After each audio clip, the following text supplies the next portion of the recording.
Good evening, I'm Ofori-Atta and this is chale.news.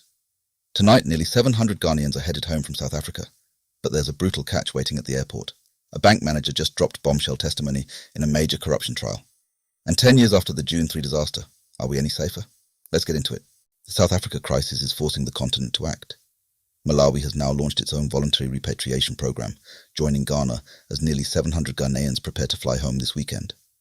What started as a bilateral headache is now demanding a coordinated African response. But here's the part nobody is talking loudly enough about.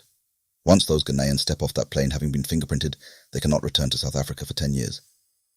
Ghana's High Commissioner Benjamin Koshy confirmed it. These people aren't just fleeing violence, they're surrendering a decade of their lives. Full breakdown on chale.news.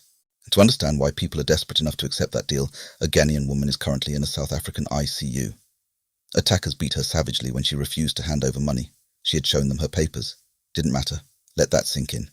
Caught today of explosive.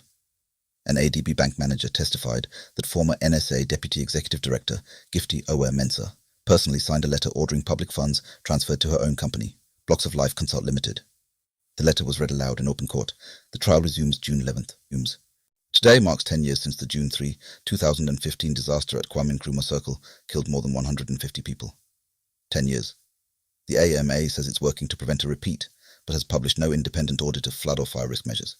Survivors are still waiting for compensation. A lawsuit 6 years old, unresolved. Sympathy is cheap. Accountability apparently costs too much. Ghana's anti-LGBTQ+ bill passed Parliament on May 29th, but it still hasn't reached President Mahama's desk. Now, even a key supporter is raising alarms about drafting errors and missed procedural steps. The bill may need to go back to Parliament for fixes before it can become law. After all that noise, the process may not be over. President Mahama called an emergency closed-door meeting with NDC elders at the Flagstaff House and personally killed off third-term talk. The Council of Elders ordered an immediate halt to all premature campaign activity. Chairman Asiedu Nketiah's message was blunt. Early succession jockeying undermines the government. Message received, for now. 16 months since the OSP first summoned Ofori-Atta. 5 corruption allegations. The former finance minister is still in the United States. No charges, no trial, no return. This story keeps asking the same question Ghana's anti-corruption institutions haven't answered. What happens when the accused simply stays out of reach? On the economy, Finance Minister Ato Forson says inflation will stay below 5% by December. The Bank of Ghana's own stress test models disagree. If Brent crude crosses $100 a barrel, currently just $4.60 away, the BOG says inflation could breach 10%. The CD is already down 11% this year. Someone's numbers are going to be wrong. Some better economic news. Ghana has signed a $1.5 billion AgriConnect compact with the World Bank, IFAD, and IFC, targeting 2.6 million jobs over 5 years. Youth unemployment sits at 32.5%. Ghana still imports food it could grow. If this deal delivers, it matters enormously. Full story on chale.news. Ghana's Consumer Protection Agency wants Temu and 4 other e-commerce platforms prosecuted for selling unapproved medicines and devices. Among the incidents, a woman with severe skin burns and a device that exploded while charging. The CPA has formally referred the matter for prosecution. 2 pupils are dead, 40 injured.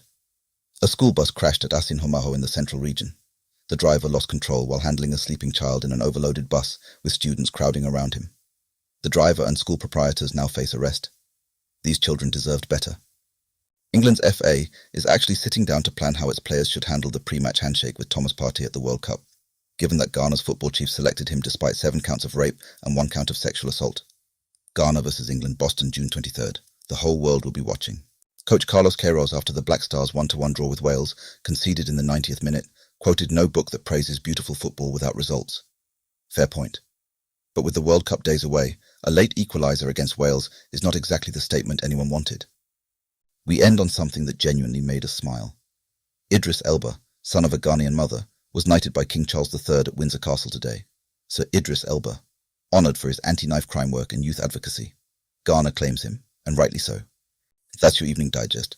I'm Ofori-Atta. Chale, stay informed, stay safe. Every story you heard tonight with the full details is waiting at chale.news.